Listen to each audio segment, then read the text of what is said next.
Hello students, हमने पिछले lecture में मैग्नेटिक फील्ड लाइंस के बारे में पढ़ लिया था। आज हम उससे आगे पढ़ते हैं मैग्नेटिक फील्ड लाइंस से कि मैग्नेटिक फील्ड लाइंस कैसे कैसे पैटर्न बनाती हैं। तो आपने देखा था मैग्नेटिक फील्ड लाइंस में अगर मैग्नेटिक फील्ड लाइन यूनिफॉर्म होंगी, कैसी होंगी magnetic field lines? Uniform. Uniform का मतलब है वो एक दूसरे के पैरेलल ट्रैवल कर रही होंगी, तो आपका कुछ पैटर्न इस तरीके से होगा।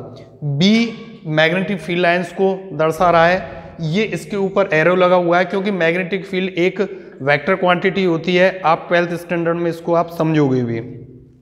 तो magnetic field uniform magnetic field अगर ड्रॉ करना है या तो वो ऐसे होगा। यूनिफॉर्म मैग्नेटिक फील्ड आपका बार मैग्नेट के अंदर होता है, यूनिफॉर्म मैग्नेटिक फील्ड आपका सोलेनोइड के अंदर भी होता है। इसके बाद है magnetic field line due to a pair of bar magnet. मैंने आपको magnetic field lines bar magnet के अंदर बना के दिखाई थी। बाहर भी मैंने आपको एक सिमेट्री दिखाई थी पिछले लेक्चर में कि ज्योमेट्री थी magnetic field lines bar magnet में कैसे ट्रेवल करती हैं। वहां नॉर्थ पोल से साउथ पोल ट्रेवल कर रही थी।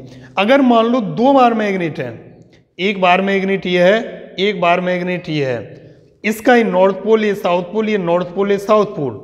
तो जब ये दो बार मैग्नेट एक दूसरे के पास होंगे तो यहां से नॉर्थ पोल से मैग्नेटिक फील्ड लाइंस जाएंगी कहां? साउथ पोल की तरफ। इधर से नीचे से नॉर्थ पोल से मैग्नेटिक फील्ड लाइंस जाएंगी कहां? साउथ पोल की तरफ। यानी इस मैग्नेट से दूसरी मैग्नेट की तरफ जाएंगी। तो ये क्वेश्चन आपके बोर्ड में पूछा जा सकता है कि बताइए मैग्नेटिक फील्ड लाइंस का पैटर्न जो है वो किस तरीके से होगा अगर दो मैग्नेटिक या मैग्नेट्स रखी हुई हैं, बार मैग्नेट रखी हुई हैं और उन दोनों के ये पोल अपोजिट हैं। तो ऑब्वियसली आपको पता है नॉर्थ पोल से किधर जाएंगी? साउथ। तो ये इधर देखिए आप नॉर्थ से किधर की तरफ मूव कर रही हैं? वो साउथ पोल की तरफ मूव कर रही हैं। इधर नॉर्थ से साउथ और ये भी नॉर्थ से साउथ। तो ये एक पैटर्न हो गया। अच्छा, अगर कुछ चेंज हो, जैसे ये साउथ और ये नॉर्थ और ये साउथ, यहां अनलाइक पोल्स थे, ये साउथ था और ये नॉर्थ था, अनलाइक थे। अभी देखिए ये दोनों लाइक पोल हैं, ये नॉर्थ, ये भी नॉर्थ। अब क्या होगा? मैग्नेटिक फील्ड तो नॉर्थ से साउथ जाती है, तो इधर तो साउथ है ही नहीं, ये वाला तो नॉर्थ है। तो कुछ इस तरीके की ज्योमेट्री आपको दिखाई देगी, इस तरीके की मैग्नेटिक फील्ड लाइंस पैटर्न आपको दिखाई देंगे। इसमें नॉर्थ पोल से ये देखिए मैग्नेटिक फील्ड लाइंस बाहर निकलती हुई दिखाई तो दे रही है आपको, लेकिन इधर से भी निकलेंगी, इधर से भी लाइक रिपल्सन होगा, तो ये एक दूसरे से देखिए दूर होते हुए चले जाएंगे। ये मैग्नेटिक फील्ड लाइन एक दूसरे से क्या हो रही हैं? दूर निकल जरूर रही है नॉर्थ से, यहां से भी बाहर एमिट हो रही हैं, इधर से भी बाहर की तरफ वो ट्रेवल कर रही हैं। इसमें भी वो नॉर्थ से बाहर ट्रेवल कर रही हैं, इधर भी नॉर्थ से बाहर, और इनकी डायरेक्शन बाहर की तरफ है। एरोस पर ध्यान दें आप, विशेष ध्यान दें एरोस पर। एरोस कहाँ हैं? बाहर की तरफ जा रहे हैं। तो मैग्नेटिक फील्ड लाइंस का पैटर्न अगर दो बार मैग्नेट इस तरीके से हो तो ये बनेगा। अच्छा, मैं थोड़ा चेंज करता हूं, मैं नॉर्थ की जगह साउथ, इधर भी साउथ, ये देखिए साउथ और ये भी साउथ। अगर ये कंडीशन होती है तो क्या होगा भाई? नॉर्थ से निकलती हैं, साउथ में एंटर होती हैं, तो इधर साउथ है, इधर भी साउथ है, तो मैग्नेटिक फील्ड लाइंस आएंगी और यहां साउथ में एंटर होंगी। अब दोनों साउथ हैं तो ये मैग्नेटिक फील्ड लाइंस मान लो इस नॉर्थ से आ रही होंगी तो इधर ये साउथ में आएंगी, इस नॉर्थ से आएंगी तो इधर ये साउथ में आएंगी। तो ये दोनों एक दूसरे को रिपेल भी करेंगे, लेकिन डायरेक्शन जो है वो अंदर की तरफ होगी। यहां देखिए डायरेक्शन बाहर की तरफ है, इसमें डायरेक्शन अंदर की तरफ होगी। यानी नॉर्थ पोल से यहां बाहर निकल रही थी तो यहां साउथ पोल के में अंदर की तरफ आएंगी। मींस दोनों के डायग्राम लगभग एक जैसे हैं, केवल डायरेक्शन का अंतर है। तो इसको आप विशेष ध्यान रखें, और इस तरीके के क्वेश्चन आपसे पूछे भी जा सकते हैं कि magnetic field line pattern due to bar magnet, pair of bar magnet. ये पेयर्स हैं, दो बार मैग्नेट्स हमने लिए हैं। अब मैं आगे बात करता हूं, अगला टॉपिक आता है, इंपॉर्टेंट टॉपिक है ऑर्स्टेड एक्सपेरिमेंट। चैप्टर का नाम है magnetic field of electric current या magnetic field magnetic effect of electric current, ये चैप्टर का नाम है। इलेक्ट्रिक करंट जो होता है उसकी वजह से मैग्नेटिक फील्ड जनरेट होता है, यानी मैग्नेटिक इफेक्ट जनरेट होता है। ये चीज हम पढ़ रहे हैं, सुनी भी है, लेकिन इसको प्रूफ जो किया वो ऑर्स्टेड ने किया और उस एक्सपेरिमेंट का नाम रहा ऑर्स्टेड एक्सपेरिमेंट। उन्होंने कैसे प्रूफ किया?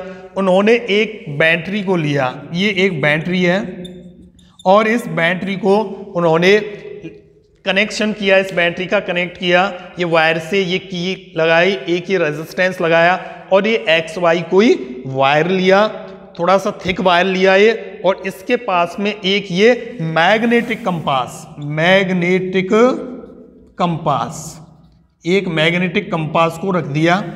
ओके, तो ये कुछ रेजिस्टेंस है आर। तो ऑर्स्टेड ने क्या किया, एक सर्किट बनाया, बैटरी लिया, करंट इसमें फ्लो होना ही है क्योंकि की क्लोज कर दी, रेजिस्टेंस लगा हुआ, एक ये थिक वायर लगा हुआ है और इसके साइड में एक मैग्नेटिक कंपास है। उन्होंने जैसे ही इस की को ऑन किया, इसमें करंट फ्लो स्टार्ट हुआ और उन्होंने देखा ये जो मैग्नेटिक कंपास की ये निडल है, इसमें डिफ्लेक्शन आया। क्या आया? डिफ्लेक्शन आया। इस मैग्नेटिक कंपास की निडल में डिफ्लेक्शन आया। अब उन्होंने कहा कि भाई मैग्नेटिक कंपास तो डिफ्लेक्ट तब होती है जब मैग्नेट हो कहीं आसपास, मैग्नेटिक फील्ड हो आसपास। तो उन्होंने कहा कि ये डिफ्लेक्ट तब हो रही है जब इसमें इलेक्ट्रिक करंट दिया जा रहा है। उन्होंने की को बंद कर दिया, स्विच ऑफ किया, यानी की को ओपन किया, की ओपन की, करंट फ्लो होना बंद हो गया। मैग्नेटिक कंपास की निडल ये वापस से ऐसे हो गई, सीधी वहीं आ गई। फिर उन्होंने देखा ये तो वापस वहीं आ गई है। फिर उन्होंने एक बार फिर से की को क्लोज किया और करंट फ्लो कराया और फिर से निडल में डिफ्लेक्शन आ गया, यानी निडल, ये जो मैग्नेटिक कंपास की निडल है वो डिफ्लेक्ट हुई, कुछ ऐसे हो गई।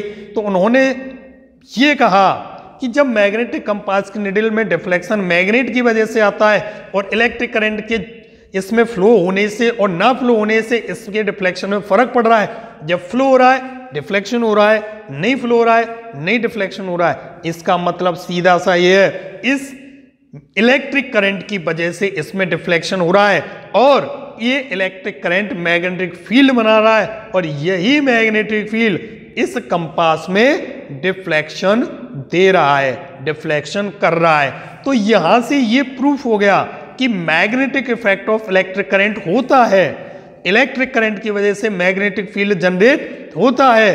ये इस एक्सपेरिमेंट ने प्रूफ कर दिया। इसके बाद हम अगला अपना टॉपिक देखते हैं, राइट हैंड थंब रूल। काफी इंपॉर्टेंट टॉपिक है, मैक्सवेल ने इसको दिया। इसके बाद हम और भी कई सारे रूल्स पढ़ेंगे, लेफ्ट हैंड रूल भी पढ़ेंगे, राइट हैंड रूल भी पढ़ेंगे। ये थंब रूल है, वो लेफ्ट हैंड और राइट हैंड रूल है, वो ये मैक्सवेल ने दिया, वो दोनों रूल्स फ्लेमिंग्स ने दिए। तो वो हम अभी बाद में अगली अपनी वीडियो में उन्हें देखेंगे, रिमेनिंग जो होंगे। फिलहाल हम राइट हैंड थंब रूल की बात करते हैं। इसमें ये जो थंब है ये दे रहा है डायरेक्शन ऑफ इलेक्ट्रिक करंट, और जो कि ये वायर आ रहा है, एरो दिखा रहा है, ये डायरेक्शन ऑफ इलेक्ट्रिक करंट, और ये है मैग्नेटिक फील्ड लाइंस की डायरेक्शन। ये मैग्नेटिक फील्ड लाइन बन रही है, पैटर्न बन रहा है। मैं आपको ये दिखाता हूं, देखिए सपोज करिए ये इसका करंट नीचे की तरफ जा रहा है, ये कोई वायर है और ये करंट इसमें फ्लो ऊपर से नीचे की तरफ हो रहा है। मैंने इसको इस तरीके से अपनी उंगलियों में पकड़ा है और अब देखिए मेरा जो थंब है ये नीचे की तरफ है, यानी थंब को मैंने इलेक्ट्रिक करंट की डायरेक्शन में कर दिया है। अब ये थंब इलेक्ट्रिक करंट की डायरेक्शन में है, तो मेरी ये जो फिंगर्स हैं, कर्व्ड फिंगर्स हैं, जो ये फिंगर्स हैं, ये देंगी direction of what? Direction of magnetic field lines. देखिए फिर से, ये थंब नीचे की तरफ है यानी डायरेक्शन ऑफ इलेक्ट्रिक करंट हो गया, और ये जो कर्व्ड फिंगर्स है ऊपर वाली, ये देंगी डायरेक्शन ऑफ मैग्नेटिक फील्ड। तो करंट अगर नीचे की तरफ है तो ये होगा डायरेक्शन ऑफ आपका मैग्नेटिक फील्ड। तो सिंपली आपको दिख रहा है थंब नीचे यानी इलेक्ट्रिक करंट नीचे, मैंने ये वायर पकड़ लिया जिसमें करंट नीचे जा रहा है, ऐसा मैं मानता हूं, ऐसा मत करना कहीं वायर को पकड़ लो। तो ये वायर है, इसमें इलेक्ट्रिक करंट फ्लो हो रहा है और मैंने इसको ऐसे पकड़ा, नीचे डायरेक्शन थंब की नीचे की, क्योंकि इलेक्ट्रिक करंट नीचे है, और ये फिंगर्स अब मुझे दे रही है क्लॉकवाइज डायरेक्शन, यानी मैग्नेटिक फील्ड की डायरेक्शन कैसे? क्लॉकवाइज। आप देखिए ध्यान से, इस तरीके से, दैट इज क्लॉकवाइज। अगर ये ऊपर की तरफ होता, करंट ऊपर की तरफ जाता, तो मुझे कुछ इस तरीके से इसको पकड़ना पड़ता और थंब की डायरेक्शन ऊपर होती, और ये जो कर्व्ड फिंगर्स हैं ये देती direction of magnetic field lines, जो कि एंटी क्लॉक होगा। कैसे होगा? Anti clock. तो तो अगर करंट नीचे की तरफ है तो आप क्लॉक बनाइए, सिंपल लर्न कर लीजिए, और अगर करंट ऊपर की तरफ जा रहा है तो आपको magnetic field lines anti clock draw करनी होंगी। Okay, thank you. नेक्स्ट आपको अगले वीडियो में हम बताएंगे। ओके।